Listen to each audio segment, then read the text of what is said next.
आज हम लेकर आए हैं 2023 में रिलीज हुई एक फील गुड मलयालम मूवी जिसका नाम है सुमांटे करिथाऊ। मूवी का हीरो प्रकृति के साथ और प्रकृति के जरिए ही जीना चाहता है। उसे आर्टिफिशियल चीजों से सख्त नफरत है, इस कदर कि जब उसकी वाइफ प्रेग्नेंट होती है तब वो जिद पकड़ लेता है कि उसकी डिलीवरी तो मैं खुद करूंगा। ऊपर से उसकी कुंडली में लिखा है कि अगर हीरो बाप बना तो बच्चा पैदा होने के 10 साल के बाद हीरो मर जाएगा। क्या ये सब सच हुआ? आखिर में हीरो का क्या हुआ? जानने के लिए वीडियो को एंड तक जरूर देखिए। फील गुड मूवी है तो आराम से रिलैक्स होकर देखिए, मजा आ जाएगा आपको। मूवी की शुरुआत में केरला के एक हरे भरे गांव को दिखाते हैं जहां अपना हीरो सोमन रहता है। वो इस गांव का विलेज एग्रीकल्चर ऑफिसर है। उसका मानना है कि इंसान की जरूरत की सारी चीजें प्रकृति में मौजूद है, इसलिए हमें जितना हो सके आर्टिफिशियल चीजों से दूर रहना चाहिए। वो सुबह बाहर आकर एक पेड़ से पत्ते तोड़ता है और उसी से दांत मांजता है। अब उसका पड़ोसी टूथपेस्ट और ब्रश यूज करता है तो वो उसे एडवाइस देता है कि पेस्ट ब्रश वगैरह सेहत के लिए खतरनाक होते हैं, इस पत्ते से दांत मांजो। भाई तुझे जो करना है ना कर ले, मेरी आदत मत बिगाड़। ये कहकर पड़ोसी अंदर भाग जाता है। सारा गांव सोमन को अजीब नजरों से देखता है, लेकिन सोमन अपनी मर्जी से प्राकृतिक तरीके से जीता है। अब सुबह सुबह उसकी मां कहती है कि मिट्टी का फर्श साफ करना बहुत मुश्किल हो रहा है, यहाँ टाइल्स क्यों नहीं लगवा लेते। ये कहकर वो जल्दी से अंदर भागती है क्योंकि दूध उबल रहा था। सोमन अंदर आकर कहता है कि अगर मैंने टाइल्स लगवा दी तो आप जल्दी भागकर आते वक्त फिसल कर गिर सकती है मां, इसलिए मैंने टाइल्स नहीं लगवाई और ना ही लगवाऊंगा। सोमन चाहता है कि उसके आसपास के लोग भी उसी की तरह सोचें और प्राकृतिक जीवन बिताएं। इस वजह से मां बेटे में आए दिन झगड़े होते रहते हैं। सोमन को अपने गाल पे उगते बाल मतलब गलमुच्छे बहुत ही पसंद है, लेकिन उसकी मां को उसका ये लुक बिल्कुल भी अच्छा नहीं लगता। पर सोमन तो अपनी मर्जी का खुद मालिक है, किसी की नहीं सुनता। एक दिन बीच रास्ते में एक मैरिज ब्रोकर सोमन को कुछ लड़कियों की फोटो दिखाता है कि इसमें से कोई सिलेक्ट कर लो। अब उसे भगाने के लिए सोमन एक लड़की की ओर इशारा करता है कि मुझे वो पसंद है। वो ब्रोकर की बेटी होती है। अगले सेकंड ब्रोकर वहां से गायब हो जाता है। फिर वो अपने काम में बिजी हो जाता है। यहाँ तक कि गांव के किसानों को वो बहुत कुछ सिखाता है और फ्री टाइम में घर में वो कई सब्जियां वगैरह उगाता है। फिर घर के लिए थोड़ा रखकर बाकी बेच भी देता है। इस गांव में ज्यादातर ट्रेडिंग बोर्ड के जरिए होती है, जिससे जो चाह खरीद लिया, जो बेचना चाह बेच दिया। घर पर सोमन की मां बेड पर सोती है, लेकिन सोमन जमीन पर सोना पसंद करता है। उसकी मां डाइनिंग टेबल पर बैठकर खाना खाती है तो सोमन फर्श पर बैठकर खाना खाता है। इस तरह वो हर आर्टिफिशियल चीज को हानिकारक मानता है। वो शहर में जाता है तो पैदल या अपनी साइकिल पर, टू व्हीलर में तो बिल्कुल भी नहीं। वो अपनी बॉडी को फिट रखने के लिए जिम नहीं जाता, बल्कि गांव में कोई कंस्ट्रक्शन वर्क चल रहा हो तो वहां जाकर फ्री में काम करता है। उसे लगता है कि जिम जाना फिजूल खर्ची है। सोमन के नजरिए से ये एकदम ठीक लगता है, लेकिन गांव वाले उसे पागल समझते हैं कि सरकारी अफसर होकर ये मुफ्त में कंस्ट्रक्शन का काम कर रहा है। अब एग्रीकल्चर ऑफिस के आगे एक अजीब सा दिखने वाला पेड़ होता है। स्कूल के बच्चे उसकी शेप को देखकर उसकी वीडियो और फोटोज बनाकर सोशल मीडिया में अपलोड करते हैं और उस पर अश्लील कमेंट्स करते हैं। इससे तंग आकर एग्रीकल्चर ऑफिस के एक स्टाफ बच्चों को डांटती भी है। दो लड़कियां किसी काम से वहां पर आती हैं और कहती हैं कि अगर ये इतना अश्लील दिखता है तो इस पेड़ को कटवा क्यों नहीं देते। वहां का क्लर्क बताता है कि सोमन इसकी कभी परमिशन नहीं देगा। उसे प्रकृति से, पेड़ों से, हर चीज से प्यार है। कहता है अगर तुम्हें पेड़ अश्लील दिख रहा है तो तुम लोग अपनी आंखें फोड़ दो, पेड़ को क्यों काटना चाहते हो। बात तो सही है। इस तरह दिन गुजरते हैं। एक दिन उस एरिया का एमएलए उस पेड़ को काटने का ऑर्डर साथ लेकर आता है और उसे कटाने पे तुला होता है, लेकिन सोमन भी अपनी बात पर अड़ा रहता है। उन्हें रोकने के लिए तो वो पेड़ पर ही घर जैसा एक सेटअप करके वहीं बैठ जाता है कि अब काटो मुझे। उसका ये अनशन मीडिया में वायरल हो जाता है कि केरला के गांव का पीएओ अपने गांव के एक पेड़ को काटने नहीं दे रहा है। वो पेड़ का वो हिस्सा भी काटने नहीं दे रहा है जो लोगों को अश्लील लगता है। सभी सोमन को बावला समझते हैं, लेकिन सोमन को वे सब पागल लगते हैं जो अपनी गंदी सोच बदलने के बजाय एक बेचारे पेड़ को काटना चाहते हैं। वो अपना टेबल चेयर सब कुछ उस पेड़ के नीचे शिफ्ट कर देता है। अब किसी को उससे मिलना हो तो उसी पेड़ के सामने आकर अपना काम करवाना होगा। दरअसल सोमन अनशन पर बैठा हुआ है। जब तक सरकार इस पेड़ को काटने का ऑर्डर वापस नहीं ले लेती तब तक मैं यहीं भूखा बैठा रहूंगा। इसी बीच उसे कई बार एक लड़की का कॉल आता है जो बताती है कि मुझे आपका प्रोटेस्ट बहुत ही जेन्युइन लगा। वो बार बार सोमन को फोन करती रहती है, लेकिन सोमन उससे ठीक से बात तक नहीं करता क्योंकि उसे किसी भी लड़की में इंटरेस्ट नहीं है। रात हो जाती है लेकिन ऑर्डर वापस नहीं लिया जाता। सोमन मच्छरदानी लेकर उसी पेड़ पर सेटल हो जाता है। वो लड़की फिर फोन कर कहती है कि मैं तुम्हें पसंद करती हूँ, लेकिन सोमन तो कॉल काट देता है। फिर माँ फोन करती है कि तुम भूखे पेट वहां क्यों बैठे हुए हो, घर आओ खाना खा लो। सोमन कहता है कि माँ इस भूख के अनशन का मतलब ये है कि जब तक काम नहीं हो जाता तब तक मैं खाऊंगा नहीं। माँ कहती है ठीक है बेटा, जब अनशन खत्म कर लो तब मैं तुम्हारा फेवरेट डिश बनाकर तैयार रखूंगी। अब इससे पहले कि सोमन और कुछ कहता कॉल कट हो जाता है। दोबारा कॉल आता है तो सोमन 2-3 बार जोर से कहता है कि हाँ हाँ मुझे पसंद है, पर वो नहीं जानता कि इस बार माँ ने नहीं, उस लड़की ने कॉल किया था जो उसे फोन पर प्रपोज कर रही थी। अगले दिन पूरी मीडिया वहां पर जमा हो जाती है। सोमन को पता चलता है कि सरकार ने उस पेड़ को काटने का ऑर्डर कैंसिल कर दिया है और इस तरह सोमन अपनी लड़ाई जीत चुका है। वे मिठाई बांटकर उस जीत को सेलिब्रेट करते हैं। यहाँ पर दोस्तों अगर आप इस सोमन की इस सीधी सोच को सपोर्ट करते हो तो वीडियो को लाइक करें और कमेंट्स में बताइएगा कि अगर आपके घर के आगे ऐसा पेड़ होता तो क्या आप उसको काटने देते। खैर सोमन ने पेड़ को बचा लिया। तभी ये कॉल आता है और सोमन की माँ फोन उठाती है। दरअसल सोमन की वो फैन जिसे सोमन ने देखा तक नहीं, उसने सोमन के घर का नंबर भी पता लगा लिया था। माँ कहती है कि बेटी वो तो कपड़े धो रहा है, सुखाने आएगा तभी बात कराऊंगी तुमसे। कुछ देर के बाद सोमन अंदर आता है तो वो लड़की फिर कॉल करती है। उससे बात करके सोमन रियलाइज करता है कि वो सोमन को जेन्युइनली पसंद करती है। अब जो शादी के नाम से कोसों दूर भागता था, इस लड़के से बात करके उसे पसंद भी करने लगता है। उसे लगता है कि यही मेरी लाइफ पार्टनर बनेगी। अब वो अपनी माँ से कहता है कि मुझे अर्जेंटली शादी करनी है। उसकी माँ खुश हो जाती है कि चलो कई सालों के बाद ये शादी के लिए माना। तो वो पूछती है लेकिन बेटा लड़की का नाम क्या है। सोमन उसका नाम मीरा बताता है। अगले दिन सोमन अपने फ्रेंड्स के साथ मीरा के घर जाता है। मीरा सोमन को देखकर बड़ी खुश होती है और अपने पेरेंट्स को बताती है कि मुझे इसी से शादी करनी है। लेकिन उसके पेरेंट्स सोमन के वायरल वीडियोस को देख चुके थे और अपनी बेटी की शादी उससे नहीं कराना चाहते क्योंकि गांव वालों की तरह वे सोमन को पागल समझते हैं। मीरा की माँ कहती है कि ये तो कंस्ट्रक्शन साइट पर काम कर रहा था बेटा, इससे मैं अपनी बेटी कैसे दे सकती हूँ। अब सोमन का फ्रेंड बताता है कि नहीं माँ जी, वो तो एक्सरसाइज के लिए वहां पर फ्री में काम करता है। Actually Soman is a government servant, village agriculture officer है ये।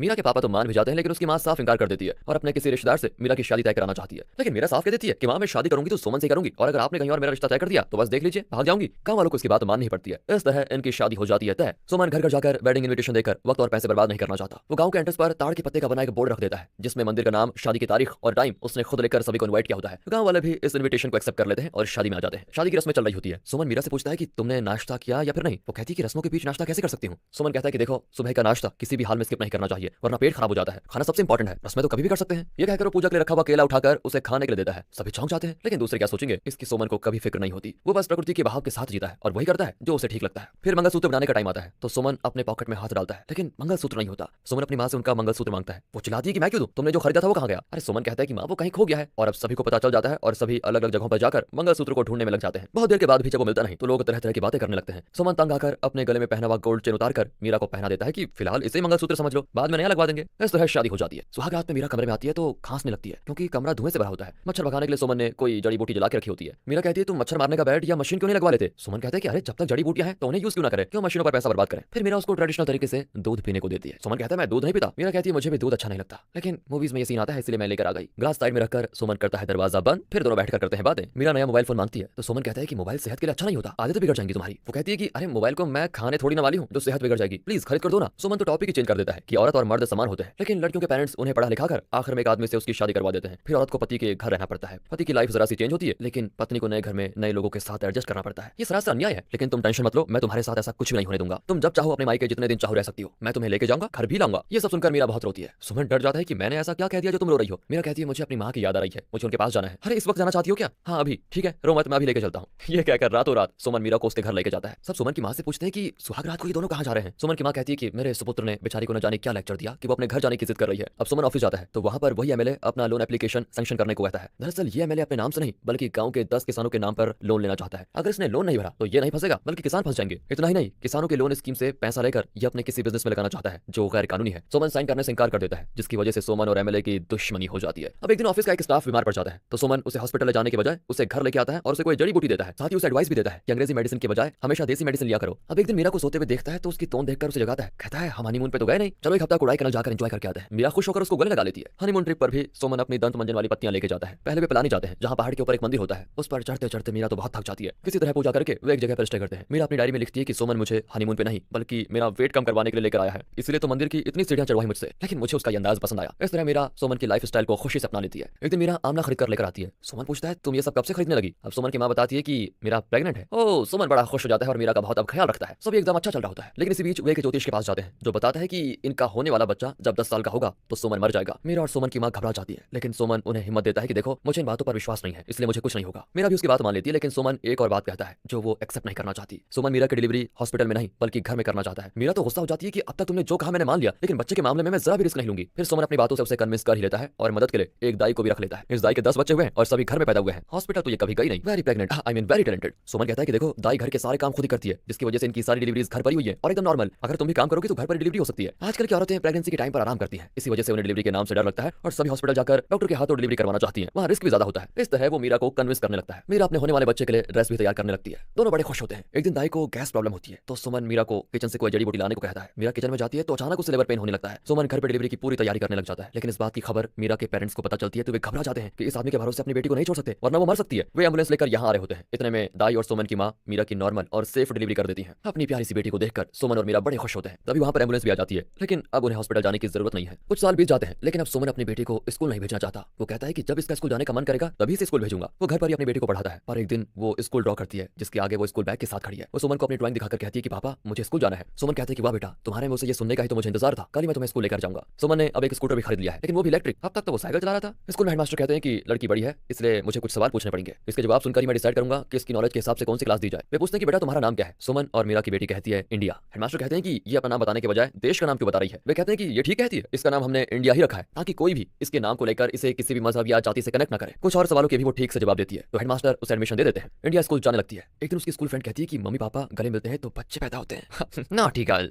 अब इंडिया घर आकर सुमन से पूछती है पापा क्या ये सच बात है? मीरा उसको डांटती है कि ये सीख रही हो तुम स्कूल में। पर सुमन कहता है अरे उसे डांटो मत, अगर हमसे उसे जवाब नहीं मिला तो कोई और उसको गलत जवाब भी दे सकता है। इससे बेहतर तो यही होगा कि हम ही उसको ढंग का जवाब दे दें। सुमन अपनी बेटी को बताता है कि मैं और तुम्हारी माँ एक दूसरे से बहुत प्यार करते हैं। हमारे प्यार की वजह से तुम अपनी माँ के पेट में पलने लगी और धीरे धीरे बड़ी होकर एक दिन बाहर आ गई। अब तुम इतनी बड़ी हो गई हो कि इतने मुश्किल सवाल पूछ रही हो। ये कहकर सुमन इंडिया को गले लगा लेता है। सब कुछ ना बताने के बावजूद सुमन ने इंडिया की उम्र के हिसाब से उसे वो बता दिया जो उसके समझ में आ पाए। फिर वो इंडिया को स्विमिंग सिखाता है, लेकिन तालाब में मछलियां मरी पड़ी होती हैं। गांव में सभी कहते हैं कि बर्ड फ्लू आ रहा है। सुमन का फ्रेंड और उसकी पत्नी बतख पाल रहे होते हैं। तभी एमएलए आकर बहुत कम दाम पे उनके बतख खरीदना चाहता है। वो उन्हें डराता है कि अगर इन्हें बर्ड फ्लू हो गया तो तुम्हारा बहुत नुकसान होगा, इसलिए मैं जो दाम देता हूँ वो ले लो और सारे बतख मुझे दे दो। वो दोनों बेचारे घबराकर उसे बेच नहीं वाले होते हैं, लेकिन सुमन उन्हें रोक लेता है कि इसे बतख मत दो, गांव में कोई बर्ड फ्लू नहीं फैला है। इस बार भी सुमन और एमएलए की टकरार हो जाती है। सुमन गांव वालों को बताता है कि गांव में बर्ड फ्लू नहीं फैला है, ये अफवाह एमएलए ने फैलाई है ताकि आप सभी अपनी मुर्गियां और बतख कम दाम पर उसको बेच दे और इस तरह इस गांव में उसके फार्म के अलावा और किसी के पास कोई फार्म नहीं होगा, ना ही बतख ना ही मुर्गियां। ये इसका बिजनेस ट्रिक है। और तालाब की मछलियां इसलिए मरी पड़ी है क्योंकि इसकी फैक्ट्री के केमिकल्स यहाँ पर डिस्पोज किए गए हैं। अगर आपको विश्वास नहीं है तो मैं अपनी बात को साबित कर सकता हूँ। ये कहकर सुमन और उसके दोस्त एक बतख को पाल कर खाते हैं। इतने में पुलिस आ जाती है और सभी को वहां से भेज देती है। इसके बाद सुमन का सीनियर ऑफिसर उसे परेशान करने लगता है। तंग आकर सुमन नौकरी छोड़ देता है। अब ये जानकर मीरा के पेरेंट्स कहते हैं कि कितने लोग लोग सरकारी नौकरी के लिए उम्र भर इंतजार करते रहते हैं, लेकिन तुमने नौकरी क्यों छोड़ दी? अब मेरी बेटी और पोती का क्या होगा? सुमन कहता है कि वो सब मैं संभालूंगा, आप फिक्र न करें। मीरा सुमन को सपोर्ट करते हुए कहती है, तुम घर और बेटी को संभालो, मैं पापा का कैटरिंग बिजनेस चलाकर कुछ पैसे कमा सकती हूँ। एक दिन सुमन के ऑफिस स्टाफ की तबीयत बहुत खराब हो जाती है। ये वही है जिसे सुमन ने हॉस्पिटल जाने से रोका था और जड़ी बूटियां दी थी। उस दिन सुमन के साथ मिलकर इसने भी बतख खाया था। उसकी वाइफ उसे हॉस्पिटल लेकर जाती है और तब एमएलए भी हॉस्पिटल में होता है। वो कहता है कि तुम्हारा पति बर्ड फ्लू की वजह से मरा है, क्योंकि उस दिन सुमन के साथ मिलकर उसने भी बतख खाया था। सुमन उसे देखने आता है तो सभी मिलकर उसको मारने लगते हैं कि तुम्हारी वजह से वो मरा है। इतने में पुलिस आकर सुमन को अरेस्ट करके लेके जाती है। तब उसके दूसरे कलीग आकर पुलिस स्टेशन में धरना करते हैं कि उस दिन कई लोगों ने बतख खाया था, उन्हें तो कुछ नहीं हुआ, जो मरा है उससे पहले भी उसे कोई बीमारी रही होगी। बिना कुछ इन्वेस्टिगेट किए सुमन को अरेस्ट क्यों किया आप लोगों ने? अब पुलिस भी बिना केस दर्ज किए सुमन को छोड़ देती है, लेकिन सुमन एकदम टूट जाता है। इंडिया स्कूल जाती है तो वहां अचानक हेडमास्टर अपनी छाती पकड़कर गिरते हैं। सभी को लगता है कि वो मर गए, लेकिन इंडिया सीपीआर करके उन्हें बचा लेती है। मीरा को कॉल किया जाता है कि आपकी बेटी ने हेडमास्टर की जान बचाई। मीरा बड़ी खुश होती है और सुमन को बताने जाती है। तभी सुमन के सर पर नारियल गिरता है और उसे तुरंत हॉस्पिटल लेकर जाते हैं। वहां ट्रीटमेंट के बावजूद भी सुमन मर जाता है। अब सभी को लगता है कि ज्योतिष की बात सच निकली। इंडिया 10 साल की हो चुकी है, इसलिए सुमन की जान चली गई। हॉस्पिटल से उसकी लाश को घर लेकर आते हैं। पूरा गांव बहुत दुखी होता है, लेकिन तभी अचानक सुमन उठ खड़ा होता है और फिर से अनशन करने लगता है। मतलब सुमन मरा नहीं, वो एमएलए और डॉक्टर के झूठ का खुलासा करता है। दरअसल सुमन का कलीग बर्ड फ्लू से नहीं बल्कि हॉस्पिटल के एक मेडिकल स्टूडेंट की लापरवाही से मरा था। उसने कोई गलत इंजेक्शन उसको लगा दिया, लेकिन डॉक्टर और एमएलए मिले हुए थे तो डॉक्टर ने एमएलए से मदद मांगी। एमएलए जो सुमन से बदला लेना चाहता था, उसने ये बात फैला दी कि सुमन ने जो बतख खाया वो बर्ड फ्लू से इन्फेक्टेड था, जिसकी वजह से वो आदमी मारा गया। इतना ही नहीं, इंडिया ने सीपीआर करके स्कूल हेडमास्टर को बचा लिया था, लेकिन उसके बाद इस डॉक्टर ने हेडमास्टर को डराया कि उसके हार्ट में प्रॉब्लम है और उसे हॉस्पिटल में रखा और भारी बिल भरने पर मजबूर कर दिया। जब हेडमास्टर ने सुमन को ये बात बताई तो सुमन ने डॉक्टर और एमएलए की काली करतूतों को एक्सपोज करने के लिए यही नाटक किया था। अब सभी को पता चल जाता है कि एमएलए की फैक्ट्री से जो केमिकल वेस्ट निकलता है उसी की वजह से तालाब में कई मछलियां मरी गई हैं। लेकिन एमएलए ने इस बात को कवर अप करने के लिए बर्ड फ्लू की अफवाह फैलाई और गांव के कुछ हेल्दी बच्चों को मार डाला और बाकी बर्ड्स को कम दाम में खरीदा। उसका ये प्लान था कि जब वो सारे बर्ड्स खरीद लेगा तो एक और अफवाह फैलाएगा कि अब कोई बर्ड फ्लू नहीं है, फिर वो मार्केट में डिमांड पैदा करके ज्यादा रेट पे बतख बेचेगा। सबका खुलासा करने के लिए सुमन और मीरा की तारीफ में एक फंक्शन होता है। उसमें सुमन पूछता है कि अगर इस जगह पर अचानक आग लग जाए तो आप क्या करेंगे? सभी कहते हैं कि हम यहाँ से भाग जाएंगे। सुमन कहता है कि आप सिर्फ प्रॉब्लम से भागने की बात कर रहे हैं, आग को बुझाने की बात तो कोई कर ही नहीं रहा। यहाँ एक फायर एक्सटिंग्विशर है, लेकिन मुझे भी उसका इस्तेमाल करना नहीं आता और यही हमारी प्रॉब्लम है। हमें थ्योरेटिकली कई बातें पता है, लेकिन एक इमरजेंसी सिचुएशन में प्रैक्टिकली क्या करना है ये हमें किसी ने नहीं सिखाया। इसलिए मैं अपनी बेटी को प्रैक्टिकल बातें सिखाता हूँ। अगर ये 4 साल की उम्र में स्कूल चली जाती तो सिर्फ एबीसीडी सीखती। उस दिन हेडमास्टर की इमरजेंसी सिचुएशन में सीपीआर करके उन्हें बचा नहीं पाती। हमें अपने बच्चे को प्रैक्टिकल बातें पहले सिखानी चाहिए, ना कि बैग भर के किताब लेकर स्कूल जाओ और एबीसीडी आज ये पढ़ाया वो चैप्टर कल याद करके सुनाओ बकवास। जो लोग सुमन को पागल समझते हैं अब वे उसकी इज्जत करने लग जाते हैं, उसको पूरी सपोर्ट देते हैं। इंडिया को अवार्ड भी दिया जाता है। प्रैक्टिकली तो यहाँ मूवी का एंड हो जाता है, लेकिन अपना हीरो का कैरेक्टर कुछ अलग है दोस्तों। और वो एक और अनशन शुरू करता है कि साल में एक दिन लॉकडाउन होना चाहिए और इसी